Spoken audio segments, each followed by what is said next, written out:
happy family.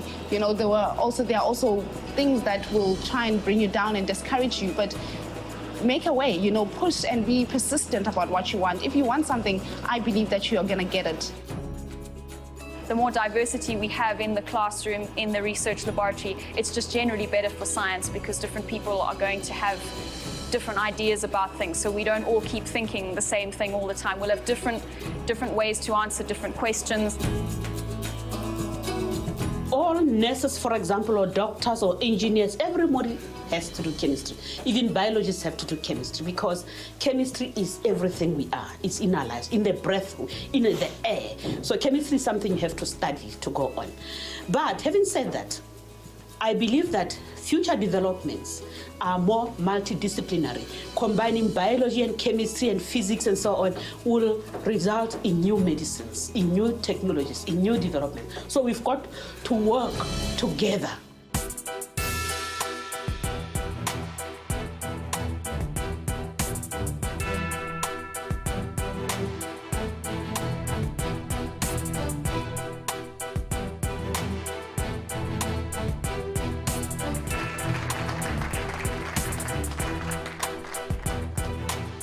To have this recognition gives me exposure locally and also internationally. To have that on your CV, to know that you have been awarded something like this, it already gives credit to your work.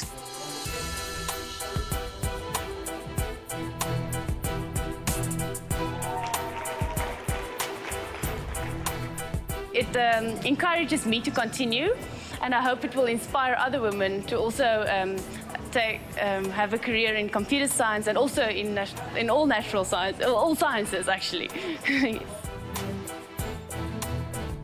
So up till now, in the last 4 years, we've provided about 15 scholarships, almost worth R1 million. And so that's what our involvement in an area which is very close to my heart and the heart of our organization.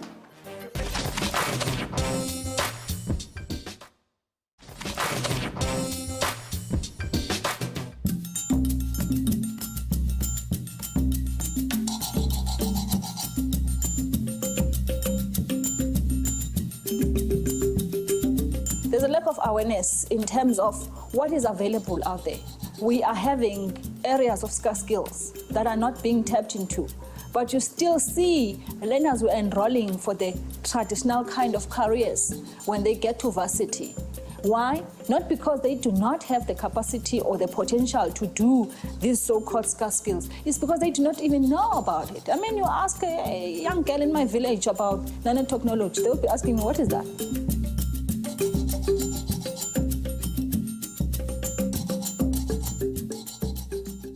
When I went to university, I had absolutely no clue that there was such a thing as zoology. So then I ended up doing zoology, and that was simply because, again, I had excelled in biology at school. I got an A in matric for biology.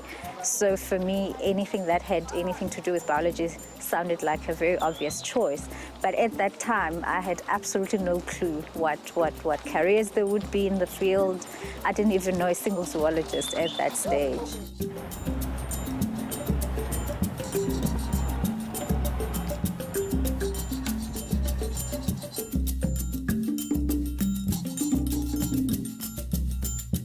I was always in science expos, getting into competitions for mathematics, and I would win. I remember sometime when I was doing standard 8, I had to sit and write a similar paper with the matric students, and I did pass quite well.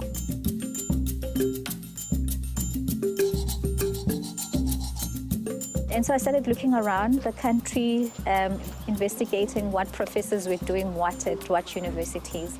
And I wrote to a number of them, and the most enthusiastic response came from the professor who would then become my mentor for 6 years. And he was based at the University of Natal.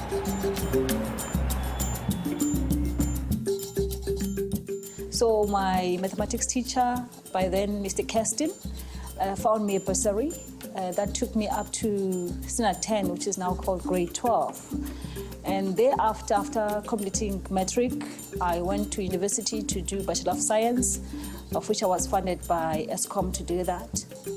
And I moved on to honours in medical biochemistry, of which I was funded by Canon Collins from the UK. And I did my master's. I got a scholarship to go do my master's in Sweden, and I was funded for that to do a master's in public health. The first zoology department that I worked in, I was the only female for a while. I was the youngest member of staff, only female and only black. And all of my colleagues were male and white, which ordinarily is not a big deal, except that the person who was closest to me in terms of age, so the person with whom I had the smallest gap in terms of age, was the same age as my father, and that was the youngest guy in the department. I went to University of Pretoria to see the students that were funding in nuclear sciences. So the room was too full, and it was so male-dominated in a way. So before I started my conversation with them, I was like, where are women? I'm not seeing any women. I feel like we are underrepresented in this room. And one PhD candidate, who's a black woman, said, they are busy making babies. I'm even late myself, and I'm still sitting in here. She was just saying it jokingly, but she was saying something tangible and valuable. Mentorship is incredibly important in this journey of becoming a scientist, in that if from a very early stage you've got somebody who's very enthusiastic about your own development and about the subject, obviously, then your chances of succeeding are improved. Animal physiology is how animals function. So we look at how this animal function influence its capacity to deal with changes in its environment. One of the main responses that animals utilize is hibernation and daily torpor, which is a milder form of hibernation. And what was exciting about that finding was that when you mention the word hibernation, everybody automatically thinks bears, and they think cold, and they think snow. And yet we're in Africa. And so we have to start asking, what are some of the environmental drivers that cause these animals to use similar responses to that which you observe in the Northern Hemisphere under very different environmental conditions? And that's been very exciting. We think that this will help us a long way in predicting how animals will respond to climate change. And so if you know what mechanisms animals have in their repertoire of functioning, you can make recommendations in terms of what species do you think are most likely to be adversely affected based on how they will be responding to those environments. I joined the Medical Research Council in August 2005, and my then director, who was my boss at the time, Professor Angela Mathieu, managed to find me a space at the London South Bank University to do my PhD there. And I had literally everything. I mean, they supplied everything, starting from laptops, the office space, and they really prioritized my PhD. So it was a golden opportunity for me.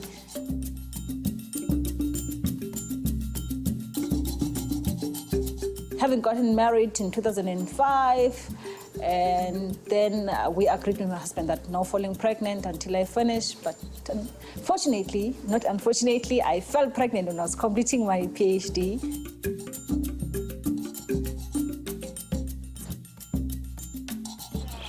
And yet, the reality is that if you get pregnant while you're doing your master's or your PhD, chances are you will not complete it. Cut the long story short, I delivered the thesis, my PhD thesis, on a Friday this week. The following Friday, I gave birth to my daughter. There's also life choices that females need to make. You know, if you're going to have a career in science, it demands a lot out of you. It takes a lot of time. It takes a lot of investment. It takes a lot of being away from home, obviously, depending on the subject. I mean, in my specific area, your animals are out there in the bush and they're out there in the field, so you've got to be away for extended periods of time. And so if you want to throw a family into that mix, chances are it's going to take some serious maneuvering and some serious negotiating with your partner as well. I mean, if I'm having a 2-month-old baby, do you think that I will go and enroll for a PhD? But a man can do that. Our husbands can do it. But for me, I need to raise this child until maybe it's 2 years, and then I say, okay, when this child is 2 years, I can go enroll for a PhD.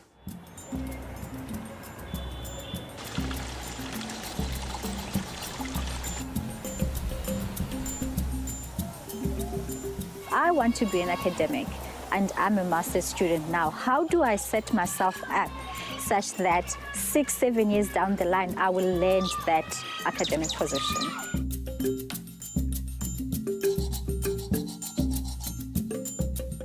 We are struggling with females, especially black females. I mean, we had, in the previous financial year, out of 294 grant holders that we had, we only had 13 black females, 13. I think there should be targeted programs that are built particularly to encourage women to come on board.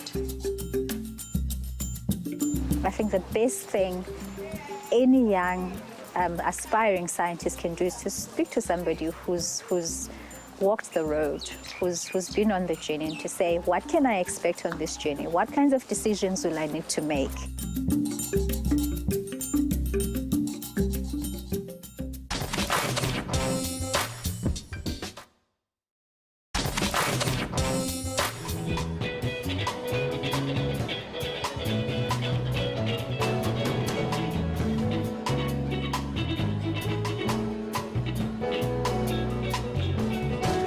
This is for the distinguished women in the life sciences category. And please come up to stage, our finalists, Professor Mareka Labaskachny of the University of the Free State. The old system was very patriarchal, especially in agriculture, where I do a lot of my work. You know, 25 years ago, it was an all white male-dominated field, and female, white or black females were frowned upon. That has really been changing, and the opportunities are there.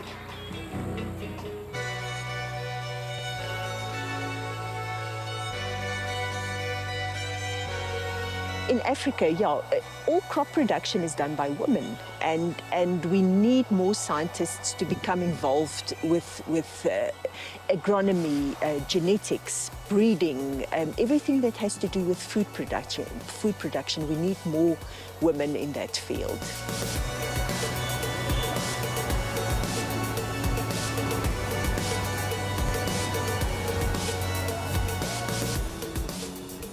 I know a lot of women will shoot me for saying what I would now say, but I think it has to be said. I'm single, I've never married, and so my work's been my life. I have given more than 100% of my time to my career, to my passion, and my passion is what I do. For me, coming to work is a joy. I come because I love everything I do. Many women, although we have kind of not had opportunities in the past to explore some of these areas, I'm not convinced that, all women come because they really want to make an impact or a change. Some people want to prove a point. Some people want to show that I can have it all, I can be it all. And maybe because I work hard at whatever I do, I've been able to achieve. And I personally have not had any experience where being a female has been an issue. The more women you have coming in and pushing up that glass ceiling, then it makes it possible for a whole lot more women to come in. Coming into the field of genetics was just being at the right place at the right time. In the era of the mid-1980s, when the concepts of recombinant DNA technology was at the forefront of science, that I got involved and interested in the tools that molecular biology afforded scientists.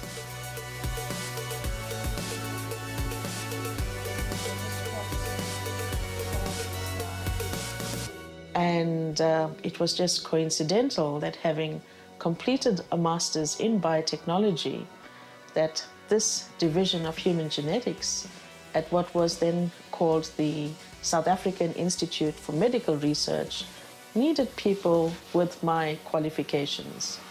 And that's how I've joined this department since 1987.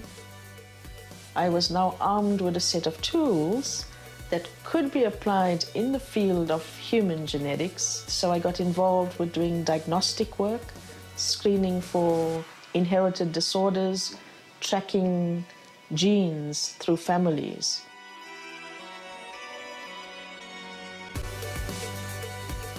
The Medical Research Council started what they called a Research Capacity Development Unit. Now, this unit was set up specifically for the purpose of taking undergraduate students, postgraduate students like myself, who were Black, who wanted to explore a lot of different areas within the sciences, but did not know which institutions to connect with. They didn't have the funding, probably didn't have any other role models, you know, who were Black at the time, who could encourage them to pursue those fields. And I was probably one of the first beneficiaries of that capacity development program that the Medical Research Council had. And so it was almost like it was all put before me that choose which area you think, given your background in microbiology, you would like to pursue. And that's how I was introduced into bioinformatics, which I later pursued. I'm very interested in genetics, so that is where my whole career started. And at university, I started with genetics, and then I started specializing in plants. And then I realized the rich biodiversity, especially in Africa, in terms of the plants that are available and which are edible to humans and which can be used to improve crops to add food security on the continent.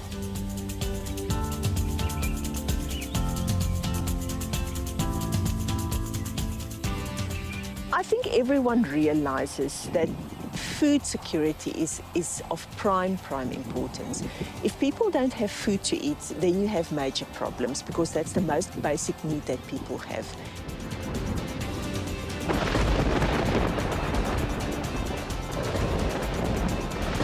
I think there's consensus worldwide that there is climate change. There's no way that we can get around that. And that means that we are going to have less rainfall, more droughts, and also high temperatures.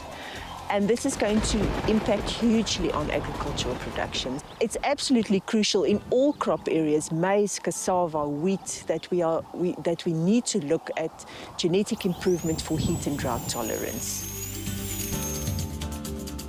There's constantly, breeders are developing new cultivars which have better nutritional value, better insect resistance, better disease resistance. And those seeds are becoming available to farmers. We work very closely with a number of companies all over Africa, and we also train students coming from there. So we have a very close collaboration. We have a whole network, I think, in Africa in terms of plant breeding.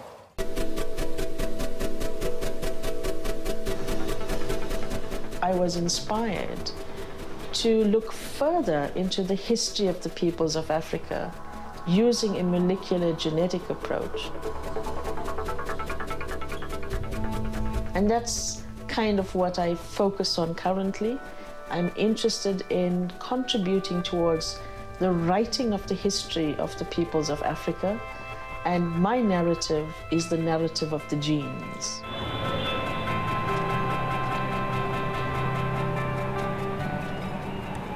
And what we found from that was that there's one branch, the oldest branch, that dates to over 100,000 years, that lead exclusively to genetic patterns found among the Khoi and the San.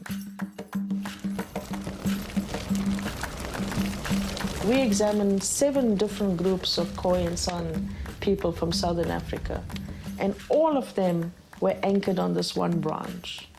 And then on the second branch that connect to this ancestral pool, we find the rest of Africa.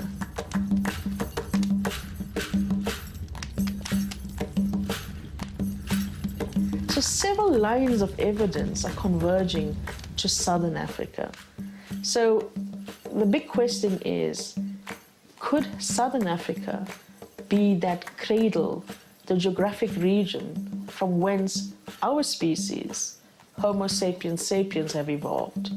And given that so many systems converge to this geographic locale, it's very likely that it is. And that's what excites me.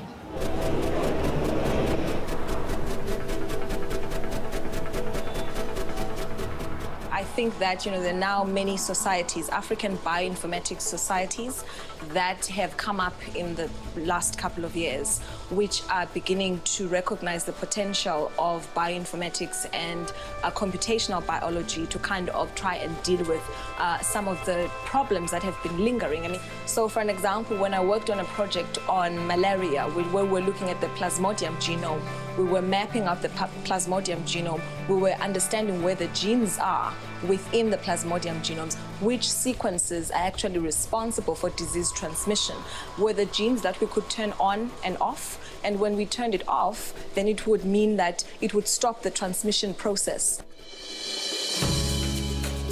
The Human Genome Project, when it started, they may not have seen it was just coding the human genome. To what end? But, there's a whole field of research that has come up because of that project. So it may not of itself been an end, but it has given birth to a lot of other different areas, a lot of other, solutions, potential solutions. We now have access to an entire human genome sequence. And so now we're not just looking at little pieces of DNA, we can access people's complete DNA profile. Although the focus is to understand Africa, one can't see Africa in isolation because our modern scenario is based on contact with the rest of the world. And so we believe, and I strongly believe this, that by understanding the population dynamics, we are in a better position to understand the scaffold on which variation around the globe is anchored on. So it may be that at a genetic level, we can all be superior in the same level. But if that is not accompanied by opportunity at a societal or environmental level, then again, societies become unequal. I think firstly, women should see that they could make a career in science. I think more and more girls are seeing that they can basically do anything that men can do. And I think that there's also a whole lot of organizations that are now giving scholarships just for women. There's lots of scientific organizations just for women. And it is also out of the recognition that, because women have been catching up, you kind of need to give them more of an opportunity and create a platform for them to also come into those fields.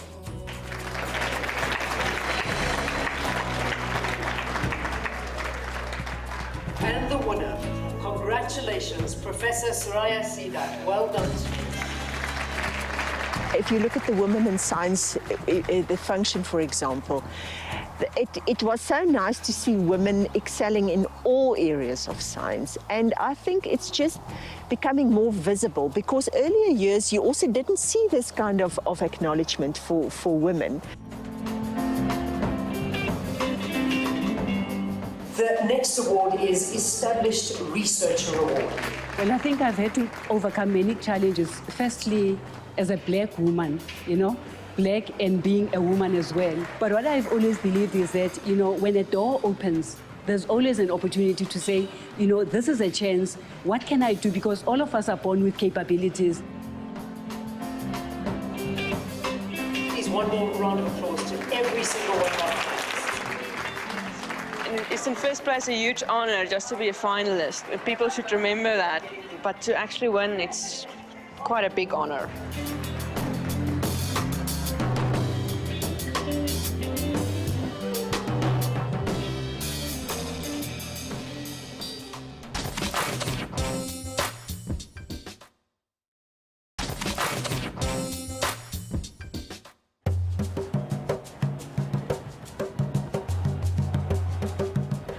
engineering is critical in developing a knowledge economy purely because of the essence of what it means. So engineers are problem solvers.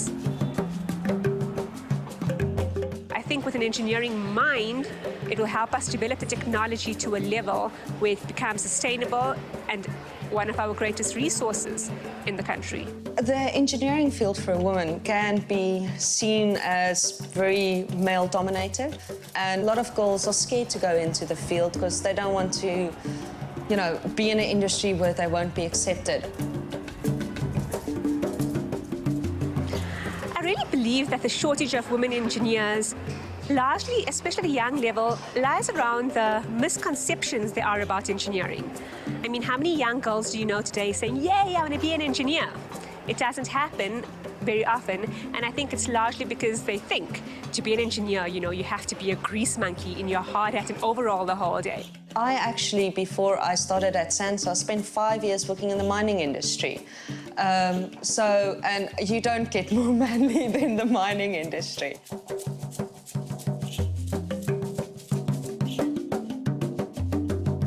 So part of the requirement of your undergrad degree at UCT is to perform at least 6 to 8 weeks of practical training on an industrial site. Being a Sasol purser, I did that in Secunda.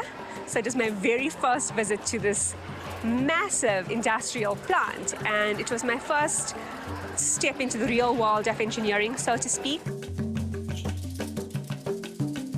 But then what I found is just do my job, be nice, be professional. And, you know, they tend to pick up on that and take it from there. And then, you know, if you need to prove yourself, then prove yourself. You know, everybody goes through life having to prove themselves in one way or another. Sometimes I was the youngest in the room, the only person of color, only female, and you have all these things coming at you, and how do you make yourself comfortable in that situation and still be confident in what you do?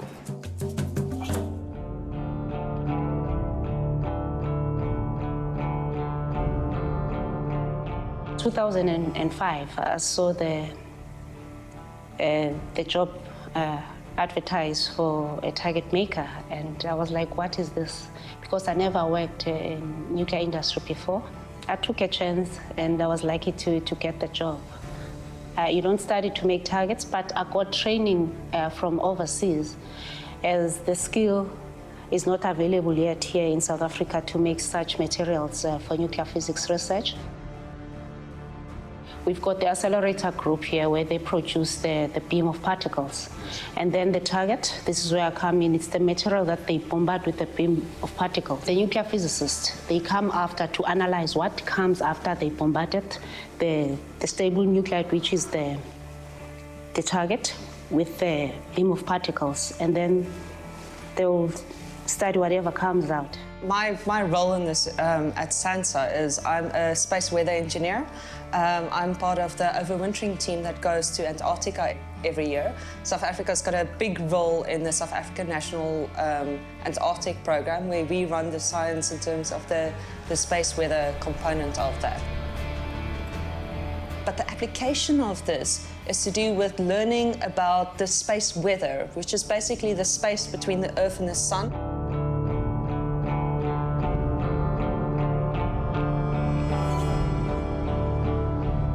And thereby creating a model of what happens on the Earth, how does the Earth respond to these situations, so that in future, when we do have something happening, we are smarter in knowing how to design our satellites, how to design our systems, how to design your electrical grids, you know, in response to what the sun is doing. South Africa has a base in Antarctica as part of the South African National Antarctic Program.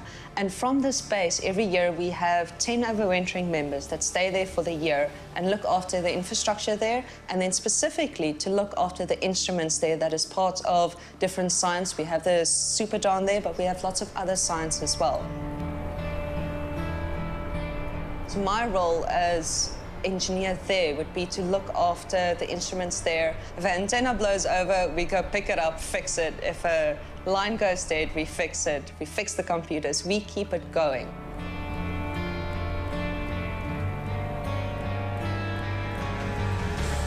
I've been very fortunate to have some great opportunities in my life, but they only count for something if I can be able to give back to my community, to society, to my country. And a large part of which I do that is through South African Women in Engineering, a non-profit organization that was founded to just do that, promote engineering to young girls, foster innovation, and simply celebrate women in engineering. As people started seeing just how successful this concept was, what positive responses we got at our events, and companies started looking at, wait a minute, when women do start coming to the engineering field, things change. Things happen in a different way. They do add value in a way that maybe they didn't know they actually needed or wanted. That's when we started getting companies coming to us and say, oh my gosh, I love what you're doing. How can we be a part of it? And I think women tend to be more collaborative by nature. So I think in that way, we bring that element that you need in a knowledge-based environment. So knowing that we face a skills shortage, when you exclude 51% of your population from the talent pool on which you're going to use to solve this, that's not very smart. While I was doing this job, I realized that I need to grow myself because it involves a lot of research. There are things that I need to understand more in regards with physics because it falls between physics and chemistry. It's material sciences, actually. And then I did physics for my master's degree. I'm going to be spending the year in Antarctica, and after that, the question is, what then? My honest idea of where I want to be going is into renewable resources. I think we have, South Africa can't be dependent on coal mining for, forever. And I think that is a growing field and it's going to be massive in South Africa.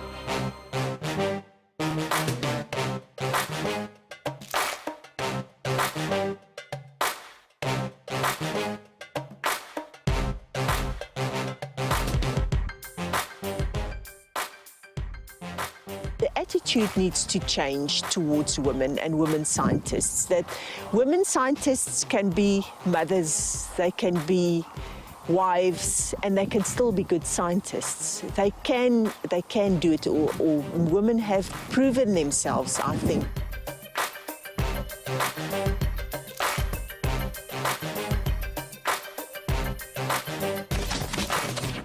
What we are seeing and celebrating is women grabbing that opportunity, running with it, and really producing wonderful results.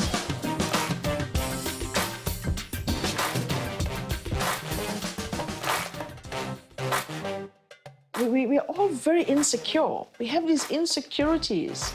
For whatever reason, we harbor them. And the sooner we dispel of that gorilla and do things passionately, it becomes so much easier. And that's what I have found in my career, is that if I take on these challenges and I work through it, I will get there.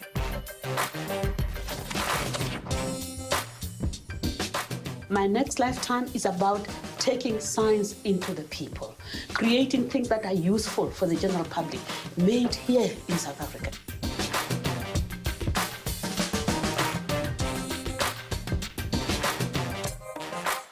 Women bring something very different to the table.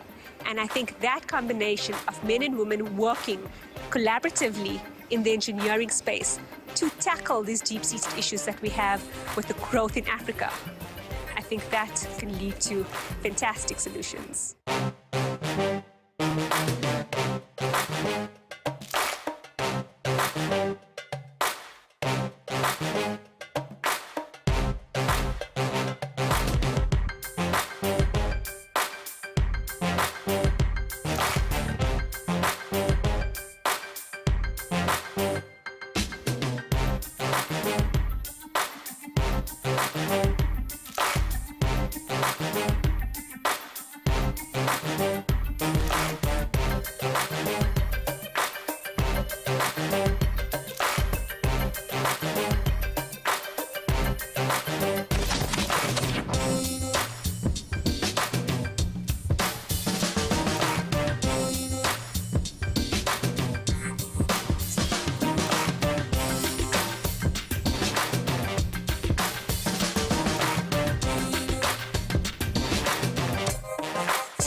Bye.